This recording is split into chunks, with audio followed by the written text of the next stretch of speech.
Now, not a lot of you may know this, but I actually quite like Doctor Who. I have almost all the Doctor Who figures on the planet. I'm joking. They're way too expensive and overpriced, some of them, like the Underground Toys action figures. They are way too overpriced. I do have my main favourite characters. I have the Sixth Doctor. He's my favourite Doctor. Don't hate me, Doctor Who fans. And the Sixth Doctor's Imperial Dalek. These two cost me a bloody fortune, let me tell you that. Well, the Dalek did. He cost me like $101. Like, that's overpriced. And this guy cost me like $15. Plus shipping, which was $5, so $20. Anyway, but a lot of future Doctor Who fans, well, not the ones who like Jodie Whittaker, I can say you that. Actually, quick opinion of mine on the new Doctor Who. I think it's trash, and I think Jodie Whittaker shouldn't be in it, because don't say, oh, you're a feminist, you just hate women, woman hater, when, no, I don't care if there's a woman Doctor Who, I just want it to be the right actress. I don't want some random ass person just coming in and saying, hey, you know what, I'm a woman, I can be Doctor Who if I fucking want to. Like, you can't do that. Like, you need the right person. Imagine if in Back to the Future, they just say, okay, casting for Marty McFly, let's see, who have we got on our list? Oh, Tom Cruise. Oh, you're coming in. Just put him on. He's had some great movies in the past. You know, this guy's an absolute legend.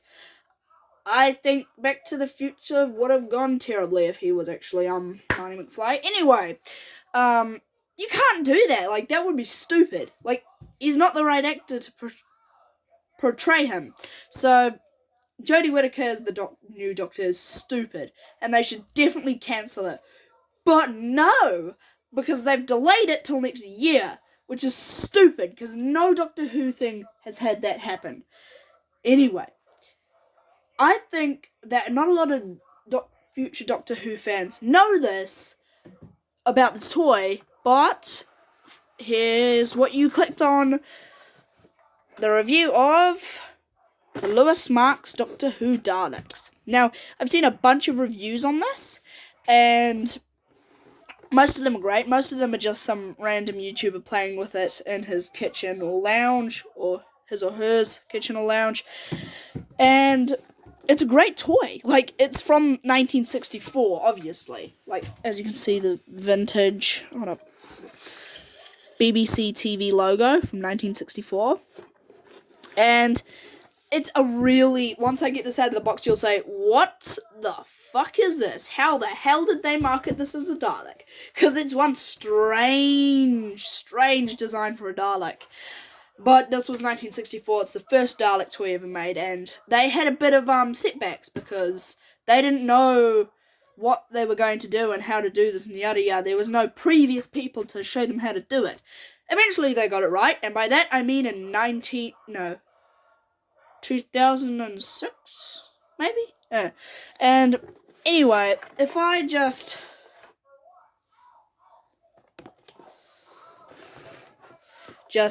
put this, it's got a little bio on the back, special limited edition, number 281, I have no idea what that says. Anyway, of 200 and 500, color silver, so we know it's a silver Dalek, and let's get him out of his package. And here's the sucker out of his box, and he actually was saying, oh my god, James, he looks terrible. Where's his eye stalk and the bandages? Okay, so here's his plunger. It's red, which is strange, again.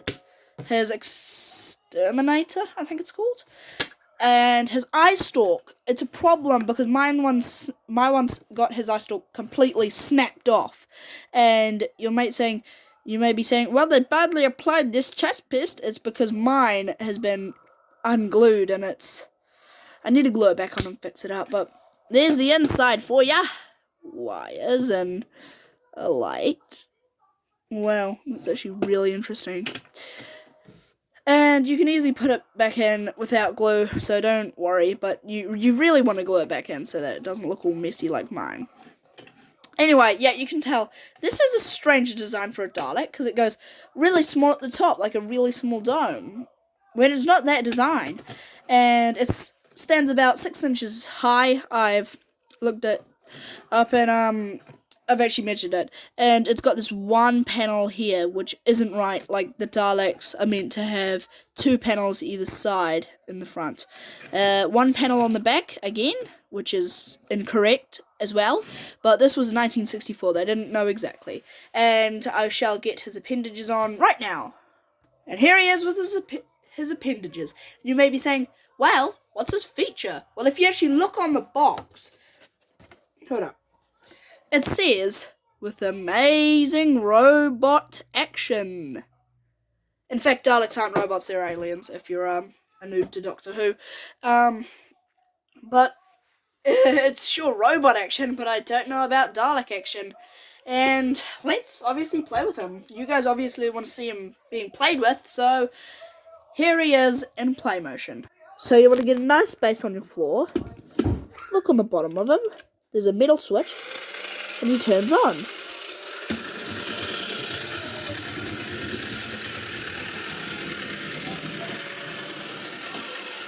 Clever toy for a 60s toy, to be honest.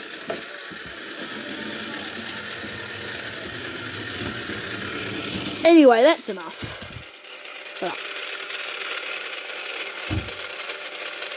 Stop it. There.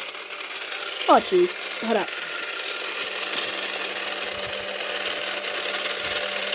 Stupid body robot. There we go. So there he is. And if you want to buy one of these for yourself, congratulations if you actually do, because if you're a kid and you want to buy this for play feature, one, don't. It's a collectible. Not even I play with this all the time. Two, they go for frick tons of money. I've seen these go for $602 online. And you're saying, well, you're a kid. How the hell did you acquire one then? And I'll tell you, this was my granddad's, because he is from Scotland, and he watched Doctor Who back in the day.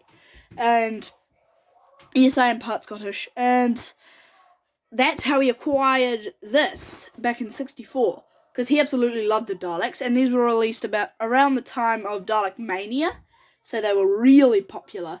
And after this, they had a bunch of Daleks, and none of them had this robot action, but Louis Marx continued this Dalek into the 70s when they had like red, yellow, and random colours that weren't on a Dalek seen in that time period. And then they had Darpool, a company who made Daleks, remade these in 1989. And now, this is the problem. An eBay seller might say, original 1964 Doctor Who and the Mysterious Daleks, battery-operated Dalek, 1964, or something random like that, when it could be a Darpool one. And you're saying, well, how do you know? Well, there's a logo on the back of the box that says a Darpool product, so that you know that yours is in fact a repro and not an original. I know mine is an original because my grandfather said it is, and I checked the box and there was no Darpool logos. Anyway, here's a comparison. Here's a comparison with the Underground Toys Talking Dalek. As you can see, he's way better detailed than that Dalek. This is what a Dalek should look like, people. And he actually, if you turn him on, he is a talking Dalek. Let me see if he's got enough batteries in him.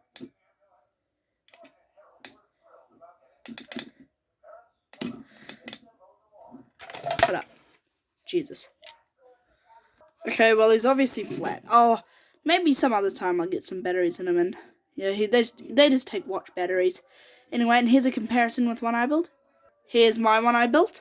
It's actually based off one that Happy Toy Factory, who is a Lego builder, built, and he was originally a 60s Dalek, but I tried to turn him into the Dalek Supreme from the Peter Cushing movies, because Peter Cushing's my favourite actor, you know, and yeah, he's pretty good, eh? Anyway, that's the comparison, that's the video, and I'll see you all next time.